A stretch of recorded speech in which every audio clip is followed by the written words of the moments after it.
আসসালামু আলাইকুম সবাইকে। আজকে আপনাদেরকে দেখাবো মালয়েশিয়ার গ্রামের বাড়িগুলা কত সুন্দর হয়। সত্যি আপনারা দেখে অনেক মুগ্ধ হবেন। সো দেখতে থাকুন। তো মালয়েশিয়ার গ্রামে যদি আপনারা যান তাহলে এই ধরনের বাড়ি দেখতে পারবেন। আর বাড়ির আঙিনায় অনেক সুন্দর সুন্দর ফল ফুল বাগানে একেবারে ভরা থাকে। আর এখন যে ভবনটা দেখতে পাচ্ছেন আপনারা, এটা হলো সিরেমবানের নেগ্রি সিমবিলানে অবস্থিত একটা মিউজিয়াম। তো এই মিউজিয়ামে আমরা আসছিলাম আমাদের মালয়েশিয়ান আবাঙের ফ্যামিলির সাথে মিট করার জন্য। ওনারা এখানে আসছিলেন লাঞ্চ করার জন্য সবাই মিলে পরিবারের। তো আমরাও গেছিলাম, বাচ্চাদের আজকে ছুটি ছিল রবিবারের দিন। তো এসে এখানে মিউজিয়ামটা দেখলাম। 4 তলা একটা মিউজিয়াম, যেটা আসলেই মনোমুগ্ধকর। আর সামনে যেই বাড়িটা দেখছেন ছোট্ট, এটা হচ্ছে গাড়ি সিস্টেমে বানানো, এখান থেকে ওইখানে নেওয়া যাবে। আর সামনে যে বাড়িটা দেখছেন, এটা গ্রামে এমন বাড়ি হয়ে থাকে যেগুলো আসলেই মানে মনোমুগ্ধকর হয়ে থাকে আর কি।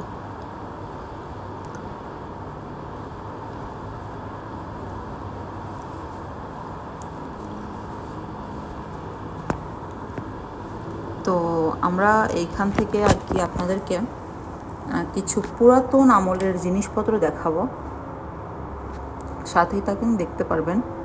আর এই যে বাড়িগুলো দেখছেন, এগুলো যে এতটাই মজবুত করে বানানো।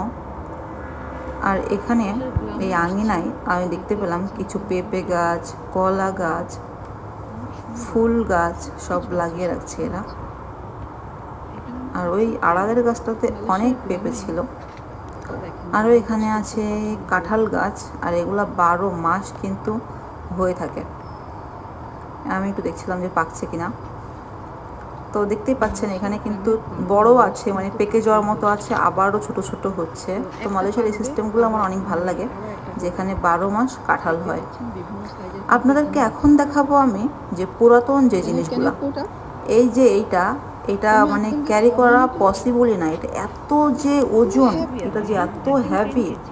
এটার দাম হলো 350 রিঙ্গিত। যদি আপনি কিনতে চান কিনতে পারবেন। এগুলো অত্যন্ত পুরাতন জিনিসপত্র, এগুলো মিউজিয়ামে আছে। তো যেগুলো আসলেই মুগ্ধকর। এই জিনিসপত্রগুলো পুরনো হতে পারে, তবে এগুলোর কোয়ালিটি যে কত ভালো। আর এই যে দেখেন, সুপারি কাটার জন্য যে জাতি থাকে না, এটা হলো জাতি। আপনারা চাইলে জাতিটাও কিনতে পারবেন। তো এখানে যে এত সুন্দর সুন্দর জিনিস আছে, সব পুরাতন জিনিসপত্র। তো এগুলো চাইলে কেনা যাবে। এটার দাম হলো 180 রিঙ্গিত।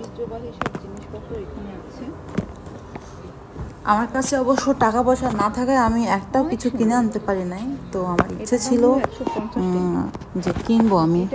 তো ভাবছি যে পরের বার যখন যাব তখন আমি কিছু না কিছু এখান থেকে একটা কিনে নিয়ে আসবো। তার কারণ এগুলো এতটাই পুরাতন আর ঐতিহ্যবাহী যে একটা আমার কাছে থাকলে আমার বেশ ভালো লাগবে। এটা আমি উঁচু করতেই পারছিলাম না। আমার মনে হচ্ছিল এটা 10 কেজিরও বেশি হবে। এত ওজন হতে পারে কোনো জিনিস, ভাবা যায় না। তো ভালো থাকবেন সবাই। আসসালামু আলাইকুম।